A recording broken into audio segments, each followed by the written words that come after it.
বেশ কয়েকদিন ধরেই দেশের বাইরে অবস্থান করছেন দেশের আলোচিত চিত্রনায়িকা পরীমনি। উইজার্ড শোবিজের আয়োজনে তিনি পাড়ি দেন মালয়েশিয়ায়। এই যাত্রায় অভিনেত্রীর সঙ্গে রয়েছে তার একমাত্র ছেলে পদ্ম। দেশ ছাড়ার সময় এয়ারপোর্ট থেকে শুরু করে হোটেল জার্নির বিভিন্ন মুহূর্ত সামাজিক যোগাযোগ মাধ্যমে প্রকাশ করেছিলেন পরী। শুধু তাই নয়, মালয়েশিয়ার রাস্তায় ছেলের সঙ্গে আনন্দঘন মুহূর্ত ভক্তদের সঙ্গে ভাগ করে নিয়েছেন এই নায়িকা। মালয়েশিয়ার রাজধানী কুয়ালালামপুর থেকে একের পর এক ছবিও শেয়ার করেন পরীমনি। এবার এই চিত্রনায়িকাকে দেখা গেল এক আকাশচুম্বী ভবনের সামনে। সদ্যই ফেসবুকে এক গুচ্ছ ছবি পোস্ট করেছেন পরী।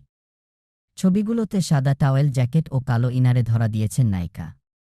খোলা চুলে চোখ বন্ধ করে আকাশের দিকে মুখ তুলে তাকিয়েছেন, আর সেখানে যেন ধরা পড়েছে এক অন্যরকম পরী।